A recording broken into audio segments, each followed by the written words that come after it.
5 milliards surgissent, une seule arrestation suit, et tout l'équilibre d'un dispositif pourtant rodé se brise d'un coup sec. Les pressions financières, ces coordonnées venues de l'extérieur, heurtent de plein fouet la réponse méthodique des unités loyales, redessinant silencieusement, autour d'Ibrahim Traoré, les frontières concrètes de la souveraineté.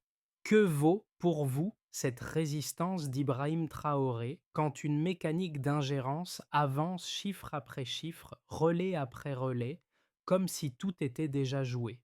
En arrière-plan, une question plus large s'installe, discrète mais insistante, sur la solidité réelle d'un système mis à l'épreuve.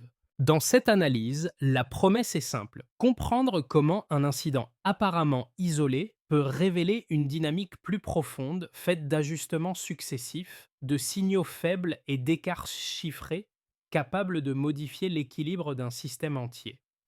Le bénéfice pour vous tient en une phrase: une grille de lecture rigoureuse pour décoder les risques systémiques. Pour y parvenir, il faut suivre la mécanique interne telle que les documents la décrivent: variations dans les flux, pressions extérieures, dérives méthodologiques, puis réajustements imposés par l'apparition d'un écart de 17%. Cette progression éclaire ce qui se joue réellement: la capacité d'un dispositif à absorber des perturbations sans perdre sa cohérence opérationnelle. Un micro-hook se glisse ici. Si un simple delta numérique suffit à déclencher une enquête segmentée, que raconte-t-il sur la tension d'ensemble? Ainsi, l'enjeu de cette partie est de poser les règles de lecture qui permettront, par la suite, de suivre une séquence complète: signalement, consolidation des doutes, interpellation, puis exploitation documentaire. Un détail technique, d'abord perçu comme marginal, devient soudain le pivot analytique. Un écart mesuré de 17% dans les flux internes oblige les équipes à revoir toute la structure. Ce mini-reveal montre que la dynamique décrite n'est pas le produit d'un incident isolé, mais le résultat d'une succession d'ajustements discrets entourant l'environnement opérationnel d'Ibrahim Traoré. Les documents disponibles l'expliquent que cette anomalie chiffrée agit comme un seuil méthodologique. Elle ne signale ni un retard ponctuel, ni une erreur contextuelle, mais révèle une dérive installée dans la manière dont certaines unités transmettaient ou recevaient l'information. Dès lors, l'enquête se reconfigure. Les analystes comparent les données historiques avec les flux récents, établissent des tableaux de variation et cherchent à distinguer ce qui relève d'une fluctuation normale de ce qui traduit une anomalie persistante. L'objectif n'est pas d'identifier une responsabilité, mais la zone précise où la cohérence opérationnelle commence à se fragmenter. En parallèle, un groupe de coordination est mandaté pour harmoniser les observations afin d'éviter une multiplication d'interprétations locales. Ce recentrage permet de dégager une vision stabilisée des enjeux. L'incident financier mentionné plus tôt, 5 milliards en jeu pour une seule arrestation, n'est plus perçu comme un épisode singulier. Il devient au contraire l'expression la plus visible d'une pression extérieure plus large, méthodique et capable d'exploiter toute faiblesse procédurale. La reconstruction chronologique proposée par les rapports montre enfin que les premiers repères ne proviennent pas d'une action spectaculaire, mais du travail discret d'un petit groupe d'officiers chargés de surveiller l'évolution d'une situation jugée inhabituelle. Leur démarche, strictement technique, repose sur une séquence régulière: observation, recoupement, vérification. C'est cette granularité qui éclaire la manière dont un système réagit lorsqu'un signal faible se renforce et commence à structurer un champ d'hypothèses. Pour guider la lecture, les documents décrivent le travail d'un petit groupe d'officiers spécialisés, figures discrètes qui donnent accès au fonctionnement interne du dispositif entourant Ibrahim Traoré. Leur rôle n'est pas politique. Ils appliquent des procédures classiques de contre-ingérence destinées à déterminer si un comportement repéré correspond à une irrégularité isolée ou à un risque installé. Le premier microcase émerge d'un signalement simple: un individu étranger circule entre plusieurs sites militaires et civils sans motif opérationnel clair. Les officiers notent des allers-retours répétitifs, assez atypiques pour justifier une observation serrée, mais pas assez pour déclencher une action immédiate.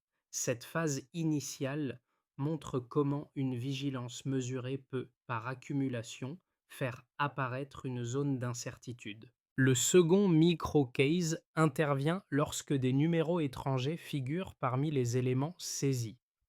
Aucun lien direct n'est établi et les rapports ne proposent aucune interprétation politique. Ils soulignent seulement la nécessité d'une cohérence factuelle.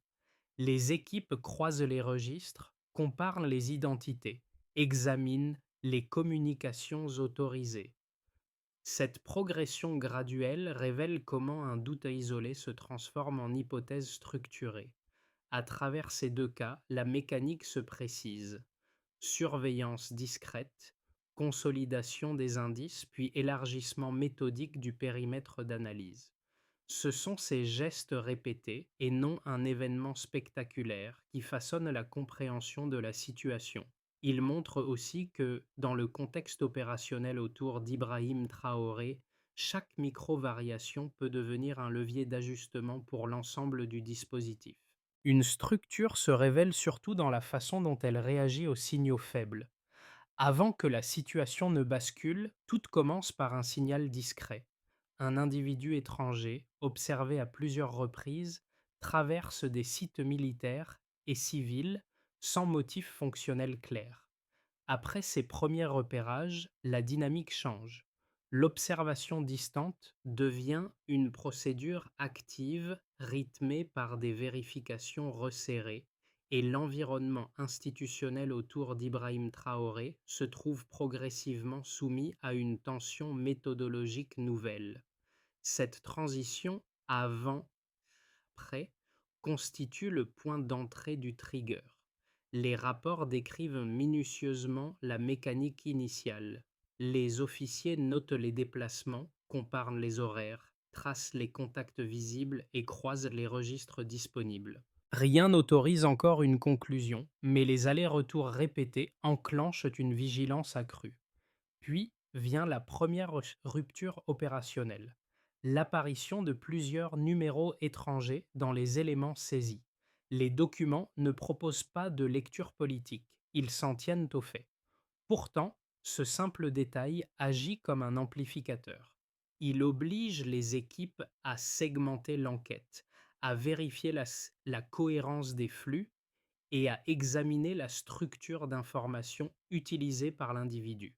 C'est là que la montée en intensité pique s'installe.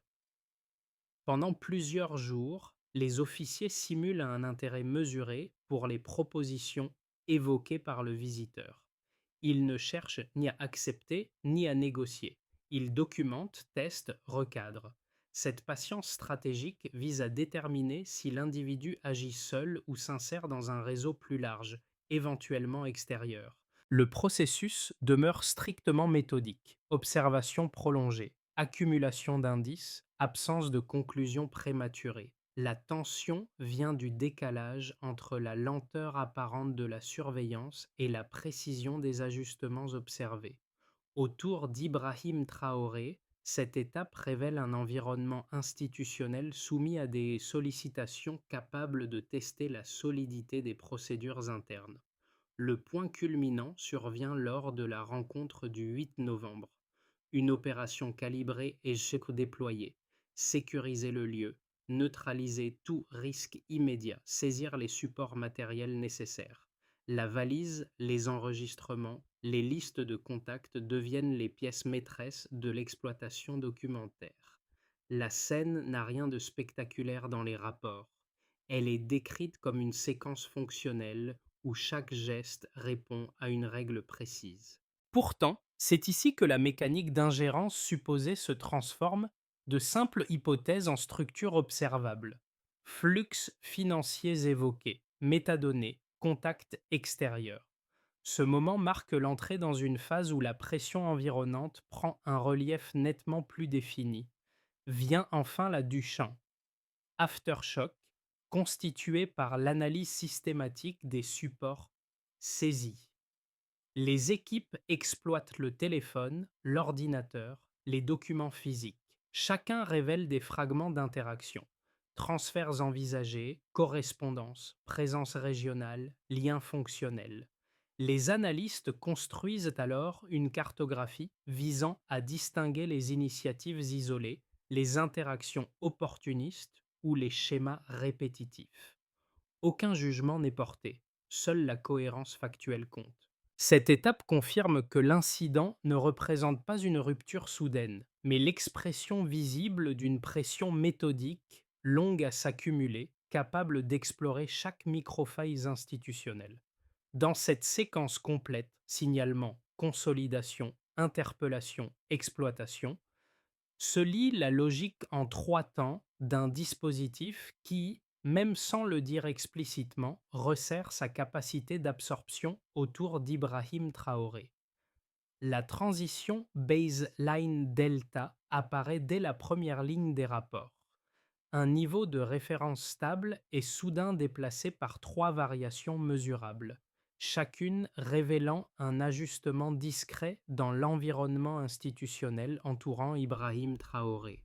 Ces écarts ne décrivent pas une rupture politique, mais un changement structurel que les analystes observent pour en comprendre la portée fonctionnelle. Le premier indicateur est une hausse de 37% des revenus issus de l'or. Cette augmentation indique une réorganisation interne modifiant la circulation des flux.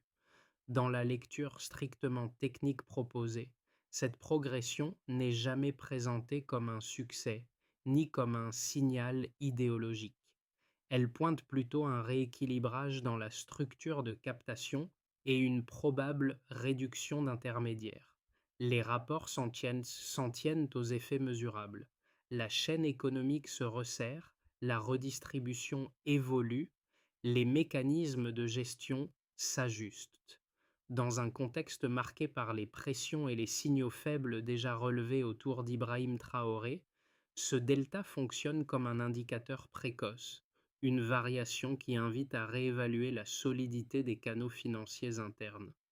Le deuxième indicateur est une progression de 28% des dépenses de sécurité.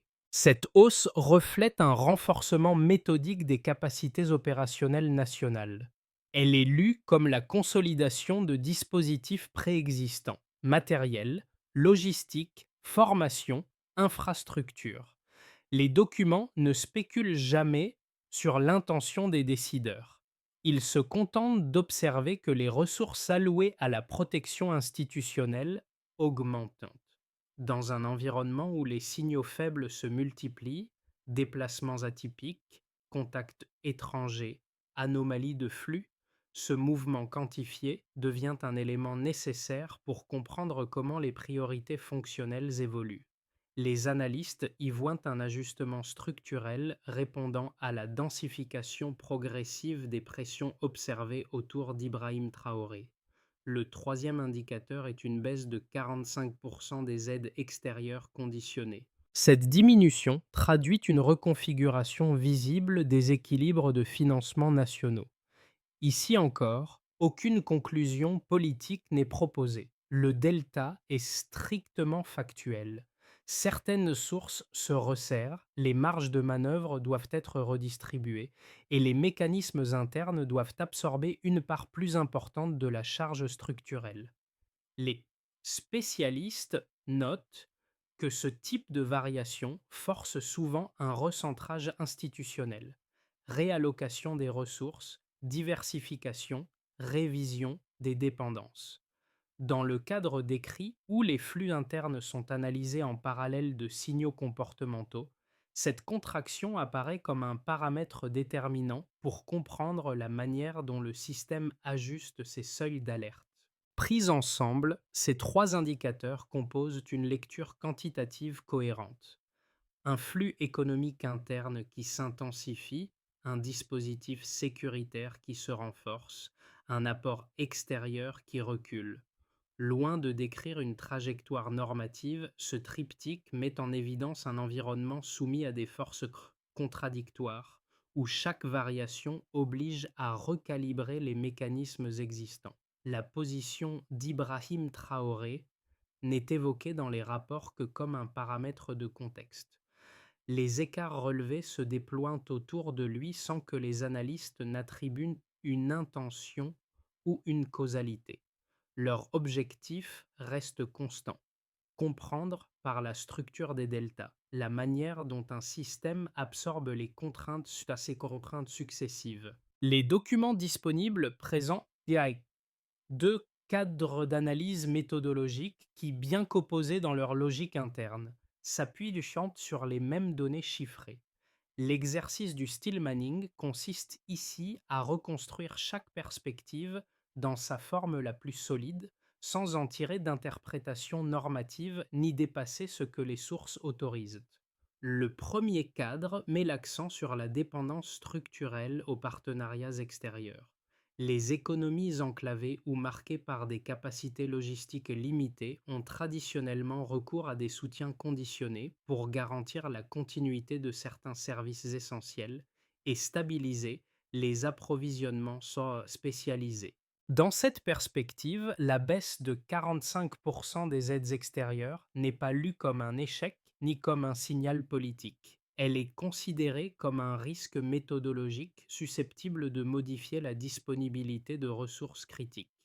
L'argument fort de cette approche repose sur la notion de résilience stabilisée.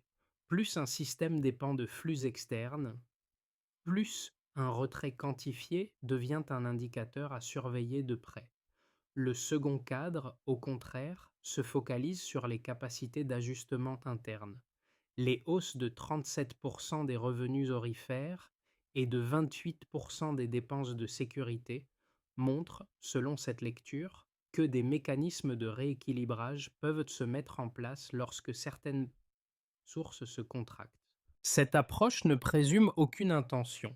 Elle se contente d'observer que les flux économiques internes et les dépenses structurelles évoluent de manière cohérente. L'argument fort réside dans l'idée que les deltas chiffrés décrivent un mouvement interne palpable, révélateur d'une reconfiguration progressive des priorités organisationnelles. La réponse analytique, strictement neutre, consiste à constater que ces deux lectures ne s'excluent pas. Elles évaluent différemment les mêmes signaux, chacune éclairant un segment particulier de la dynamique. Le premier cadre aide à mesurer l'impact des variations externes. Le second aide à comprendre comment les structures internes absorbent ou redistribuent les contraintes. Ensemble, ils construisent une grille de lecture plus robuste, fidèle aux données rapportées et aux limites méthodologiques imposées par les sources. Les documents montrent qu'au moment où l'exploitation systématique des éléments saisis commence, la dynamique entière se déplace. Les observations comportementales, jusque-là centrales, deviennent secondaires. Le téléphone, l'ordinateur et les documents matériels prennent désormais le premier rôle. Et c'est cette inversion de hiérarchie informationnelle qui constitue le véritable midpoint. Autour d'Ibrahim Traoré, ce glissement de focale éclaire une transition nette vers un examen fondé sur des correspondances, des métadonnées et des flux repérables. Les analystes constatent que plusieurs contacts renvoient à des pays voisins ainsi qu'à certaines structures européennes. Aucune conclusion politique n'est tirée. L'enjeu est strictement technique: cartographier les interactions possibles et identifier les nœuds pertinents.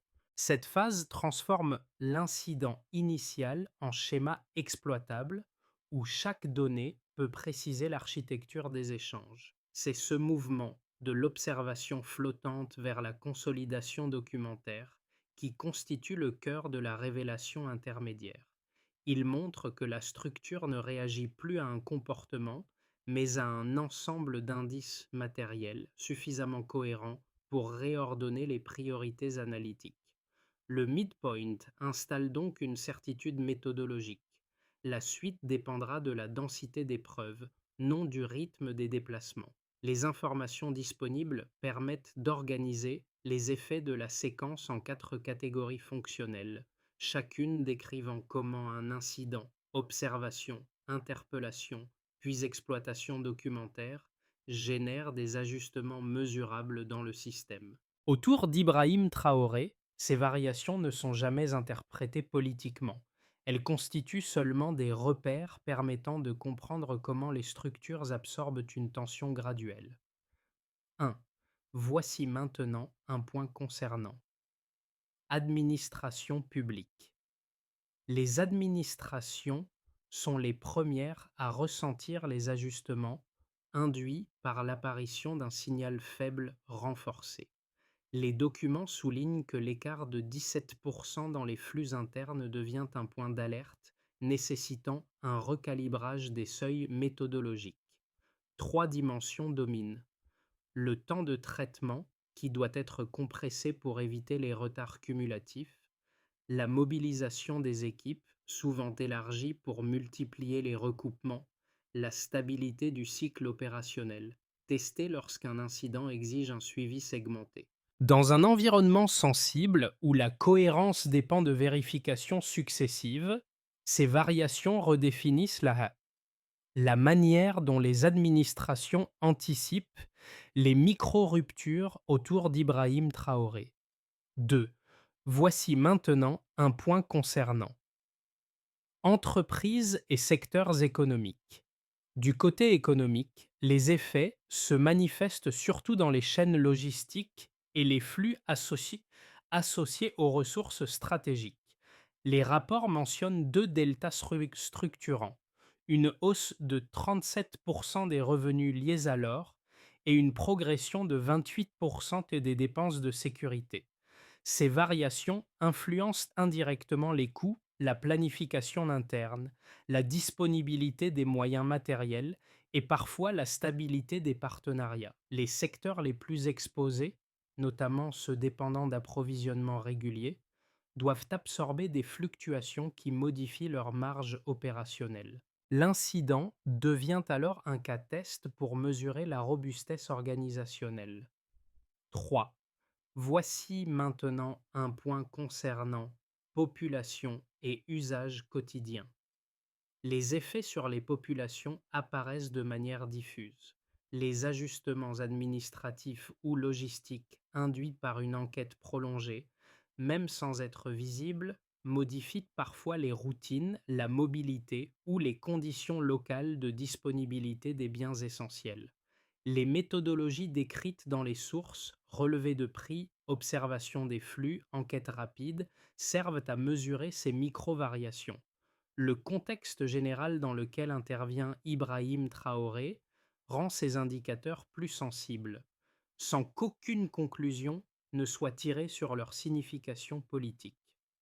4. Voici maintenant un point concernant régions et zones exposées. Dans les zones à forte exposition logistique ou frontalière, les ajustements dépendent surtout de la capacité d'absorption locale. Les variations observées, qu'il s'agisse des flux financiers, des contacts extérieurs révélés ou des reconfigurations techniques, se diffusent différemment selon la densité des réseaux. Les analystes cherchent à déterminer si les signaux restent circonscrits ou s'ils se propagent vers des zones voisines. Ce cadre reste exclusivement fonctionnel. Observer, comparer, puis classer les effets pour comprendre leur portée.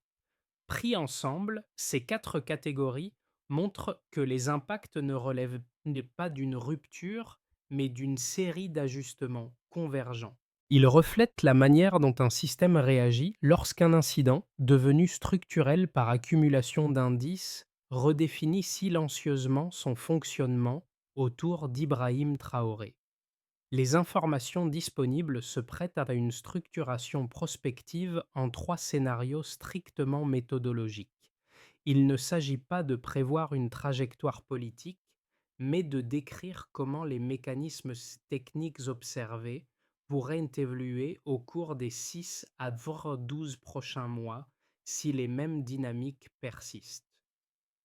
Dans chaque scénario, le rôle d'Ibrahim Traoré n'apparaît que comme un paramètre de contexte influençant la sensibilité des structures aux variations relevées, sans qu'aucune intention ne lui soit attribuée. 1. Scénario de continuité maîtrisé, base case. Dans cette hypothèse, les ajustements déjà constatés se prolongent sans rupture majeure. Les flux internes, dont la hausse de 37% des revenus aurifères, conservent une relative stabilité. Les 28% de progression des dépenses de sécurité continuent d'alimenter un renforcement méthodique des capacités opérationnelles. La baisse de 45% des aides conditionnées reste un facteur d'ajustement, mais sans provoquer de surcharge structurelle. Les administrations maintiennent des cycles décisionnels cohérents et les protocoles affinés après l'interpellation demeurent la référence principale. Ce scénario décrit une absorption progressive des contraintes autour d'Ibrahim Traoré. 2. Scénario de consolidation et efficacité accrue. Optimistic case. Ici, les ajustements internes s'articulent de manière plus fluide. La redistribution liée à l'activité aurifère stabilise certains segments économiques, tandis que les dépenses de sécurité renforcent la cohérence des unités techniques. Les procédures documentaires mises en place après l'exploitation des supports saisis, métadonnées, cartographie de contact, vérification croisée, améliorent la clarté institutionnelle. Les chaînes décisionnelles deviennent plus prévisibles, les seuils d'alerte mieux calibrés et la marge d'erreur se réduit. Ce scénario ne suppose aucune intention, seulement une montée en efficacité due à la maturité méthodologique accumulée autour d'Ibrahim Traoré. 3. Scénario de contraintes accrues, worst case. Dans cette hypothèse, plusieurs facteurs se combinent. Contraction durable des aides extérieures, coûts logistiques plus élevés, signaux faibles plus fréquents nécessitant un suivi renforcé. Si ces pressions s'intensifiaient, les mécanismes de supervision devraient traiter un volume supérieur d'incertitudes. Les chaînes opérationnelles risqueraient alors de se tendre et l'exploitation documentaire pourrait mobiliser davantage de ressources que prévu. Ici, la logique conditionnelle est essentielle. Si les variations venaient à dépasser certains seuils, alors les coûts d'adaptation augmenteraient plus rapidement que la capacité d'absorption des structures intervenant autour d'Ibrahim Traoré.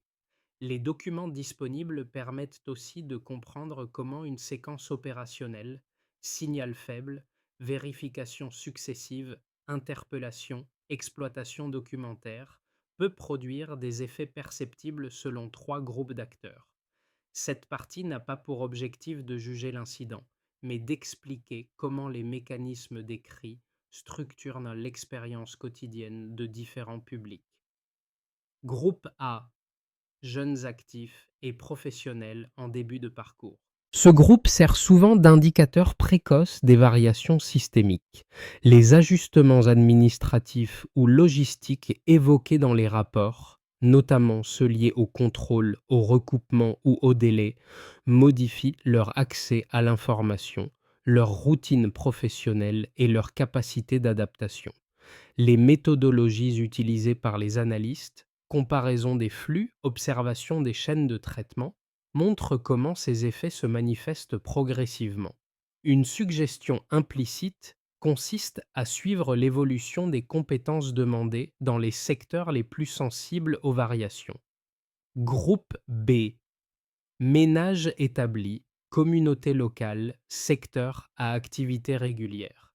Ici, la lecture se concentre sur la continuité, stabilité des prix, disponibilité des biens essentiels, fluidité des mobilités locales. Les ajustements induits par les procédures décrites, segmentation des vérifications, harmonisation des observations, gestion des ressources, peuvent entraîner des modifications subtiles mais réelles des comportements quotidiens.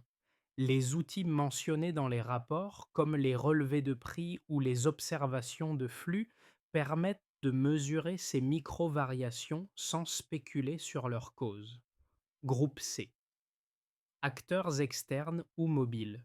Diaspora, partenaires techniques, structures hors territoire.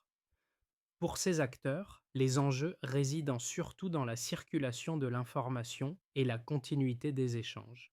Les interactions identifiées lors de l'exploitation documentaire, contacts régionaux, correspondances, traces matérielles, servent de repères pour comprendre la densité des réseaux. Les variations relevées influencent la manière dont ces publics anticipent les contraintes et ajustent leurs propres pratiques. Les documents disponibles montrent qu'une feuille de route opérationnelle peut transformer une observation isolée en capacité durable d'apprentissage institutionnel.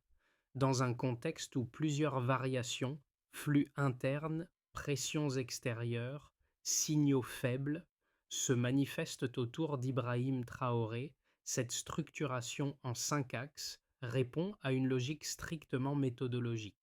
1. Consolider les mécanismes de surveillance. L'objectif est d'intégrer les flux d'informations existants, de définir des seuils d'alerte et de garantir que les signaux faibles soient traités de manière systématique. Les indicateurs mentionnés dans les rapports, cohérence des données, temps de détection, servent de base à ce renforcement. 2. Optimiser la gestion des ressources essentielles. Il s'agit de cartographier finement les capacités, d'identifier les dépendances critiques et d'assurer la continuité des opérations. Les évaluations portent notamment sur la disponibilité des stocks, la redondance logistique et la mobilité des équipes engagées. 3. Renforcer la communication interne et la sensibilisation. Les organisations peuvent déployer des modules de formation, des outils de coordination et des campagnes d'information pour réduire les erreurs opérationnelles. Les mesures se basent sur la cohérence des messages et la participation des unités concernées. 4. Structurer les partenariats techniques. Les rapports insistent sur l'importance d'harmoniser les protocoles, de mutualiser certaines ressources et de renforcer les coopérations. Les critères d'évaluation incluent la fluidité des échanges, la rapidité d'exécution et la clarté documentaire. 5. Mettre en place une évaluation régulière et un cycle d'amélioration continue. Des audits périodiques permettent de vérifier l'efficacité des mesures prises, de réajuster les priorités si nécessaire et de consolider progressivement la robustesse du système. Cette démarche aide à absorber les variations sensibles constatées autour d'Ibrahim Traoré. Ensemble, ces 5 étapes constituent une trajectoire cohérente pour convertir des constats fragmentés en mécanismes opérationnels durables. Le motif discret introduit plutôt celui des officiers observant patiemment les allers-retours d'un individu atypique revient ici comme un fil narratif qui relie l'ensemble des phases décrites. Ce regard méthodique, presque silencieux, éclaire la manière dont un système apprend de ses propres traces, de ses hésitations, de ses vérifications successives. Autour d'Ibrahim Traoré, les documents montrent que cette continuité n'est jamais spectaculaire. Elle se construit par couches fines, par ajustements répétés, par une attention constante portée aux variations qui s'accumulent. La scène initiale, celle du micro-case fondé sur quelques déplacements inhabituels, prend rétrospectivement une valeur symbolique. Elle illustre la logique profonde de toute la séquence. Un signal faible, lorsqu'il est observé avec précision, peut devenir le point d'ancrage d'une compréhension élargie. Ce n'est ni l'arrestation, ni les chiffres isolés, ni les contacts externes qui forment le cœur de l'affaire, mais la manière dont chaque élément s'articule pour révéler une structure. Cette cohérence progressive, patiemment construite, constitue l'enseignement central. La solidité vient de la continuité analytique. Dans cette perspective, le parcours décrit ne clôt rien. Il ouvre une manière de regarder les mécanismes qui entourent Ibrahim Traoré comme un système en apprentissage constant, sensible à chaque variation, mais capable de les intégrer sans les amplifier inutilement. Ce parcours analytique, construit étape après étape, ne cherche pas à imposer une conclusion fermée. Il propose plutôt un espace où chacun peut examiner les mécanismes techniques décrits: variation des flux, vérification successive, exploitation documentaire, et réfléchir à la manière dont ces dynamiques chantent la compréhension d'un système en évolution. Les documents montrent que chaque ajustement, même minime, peut devenir un repère structurant dès lors qu'il est observé avec rigueur. Dans cette logique, l'échange reste essentiel. Comparer les approches, confronter les angles d'analyse, partager des lectures différentes permet d'enrichir la compréhension des processus sans sortir du cadre strict des faits disponibles. Les observations présentées ne constituent pas une trajectoire. Elles dessinent plutôt un champ de questions ouvertes sur la manière dont les structures absorbent, interprètent ou redistribuent les variations qui les traversent. Si vous souhaitez prolonger la réflexion, explorer un autre mécanisme, revisiter une séquence précise ou tester une autre grille de lecture, l'espace reste ouvert. Quelle perspective aimeriez-vous examiner ensuite?